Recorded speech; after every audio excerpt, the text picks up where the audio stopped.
समाचार न्यूज। साथियों नमस्कार, स्वागत है आपका हमारे चैनल जिला टॉप न्यूज में। मैं सूरज कुमार। आप देख रहे हैं राष्ट्रीय बौद्ध महासभा का कार्यकारिणी बैठक में सांसद भवन को लेकर जंतर मंतर का क्या मतलब है, अंबेडकर द्वारा दिए गए अधिकार को लेकर क्या क्या हुआ, देखें पूरी कवरेज विस्तार से।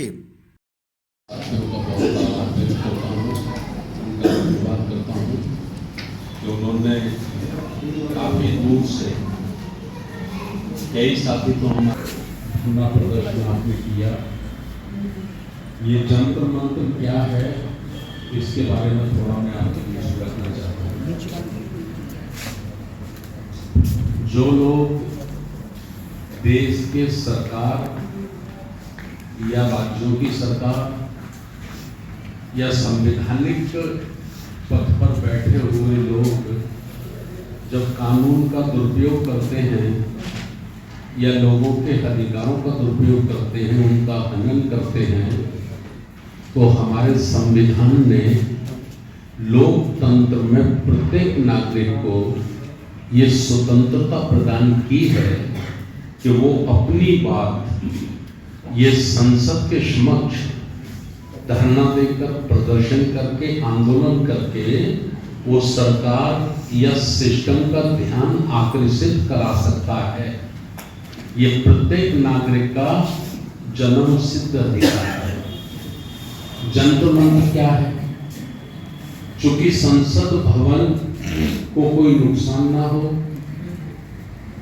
व्यवस्था ठीक से चले, कि जो भी साथी पूरे देश के अपनी बात कहना चाहते हैं उनके लिए ये ग्राउंड है।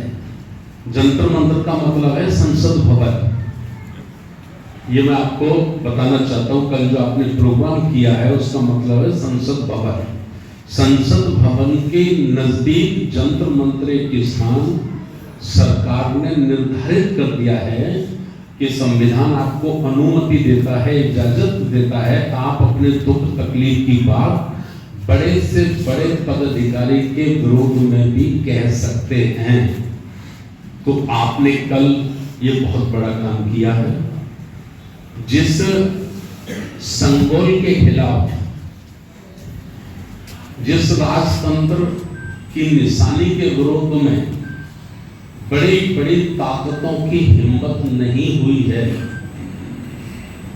वो काम आपने छोटा सा होकर एक आम नागरिक की हैसियत का व्यक्ति होने के बाद आपने बड़ी बड़ी ताकतों को कल चैलेंज करने का काम किया, चुनौती देने का काम किया है।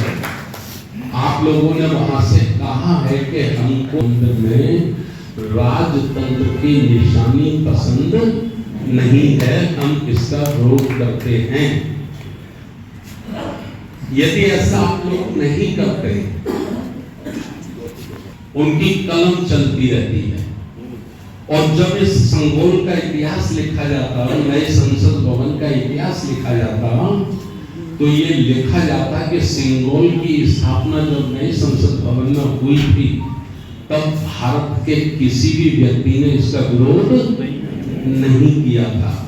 इसका मतलब ये निर्विरोध था, अर्थात पूरे देश की सहमति से इसको स्थापित किया गया था। इतिहास के पन्नों में ये लिखा जाता। लेकिन कल के आपके धरना प्रदर्शन में उसको ब्रेक कर दिया है, उसको रोक दिया है। जो भी इतिहासकार इतिहास लिखेंगे उनको लिखना पड़ेगा कि खुद फूले, साहू अम्बेडकर, संत रविदास, संत कबीर, गुरु नारायण पैरी और मान्यवर काशीराम साहब को मानने वाले लोगों ने इसका विरोध किया था संसद भवन पर। ये इतिहास के पन्नों में दर्ज होगा।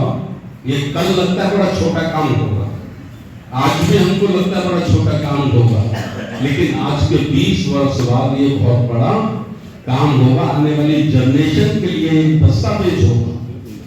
और चूंकि जंतर मंतर पर पूरी दुनिया, लगभग 200 देशों के उनका मीडिया रहता है, उन देशों की गुप्तचर एजेंसी रहती हैं, जो कैमरे की तरह रहती हैं, बोलती नहीं है, दिखाई नहीं पड़ती है, लेकिन उनकी कलम चलती है और वो अपने देश को अवगत कराते हैं। आप ये मान लीजिए कि कल के आपके इस आंदोलन ने देश के लगभग 200 देशों में भी ये सूचना देने का काम किया है कि 28 मई को जो काम 28 मई 2023 को जो संसद में काम हुआ था उसका विरोध भारत के लोग करते हैं, खास करके बुद्ध और अम्बेडकर के लोग तो जबरदस्त विरोध इसका करते हैं।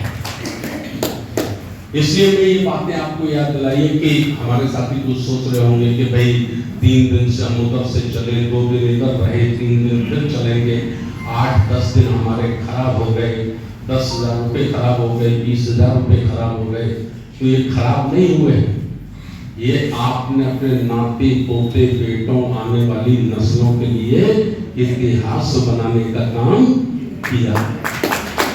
ये इतिहास बनाने का काम आप लोगों ने किया। हमको 17 अगस्त 1932 को जो अधिकार मिले कम्युनल अवार्ड के माध्यम से, उसकी नींव 1919 में बाबा साहब डॉक्टर अम्बेडकर जी के द्वारा रखी गई थी। एक मेमोरेंडम ब्रिटेन गवर्नमेंट को बाबा साहब के द्वारा दिया गया था कि हमारे देश की जाति व्यवस्था, वर्ण व्यवस्था इस प्रकार से है, और 1927 में उसका ब्रिटेन सरकार ने संज्ञान लिया और एक साइमन कमीशन भेजा और 17 अगस्त 1932 को उसकी रिपोर्ट आई। तो ये जो काम होते हैं ना, उस वक्त एक चिट्ठी थी 1919 में, एक लेटर था, केवल एक लेटर था। 1927 में आया, बन गया वही लेटर, और 17 अगस्त 1932 को कम्युनल अवार्ड के माध्यम से वो अधिकार हमको हासिल हुए। और 1935 में जो भारत का प्रथम संविधान बना, फर्स्ट इंडिया एक्ट जिसको लोग कहते हैं, उस एक्ट में ही हमारे राजनीतिक सामाजिक अधिकार सुरक्षित हो गए थे। देश बाद में आजाद हुआ था। कुछ लोग ऐसे कहते हैं कि आजादी के बाद हमको मिला,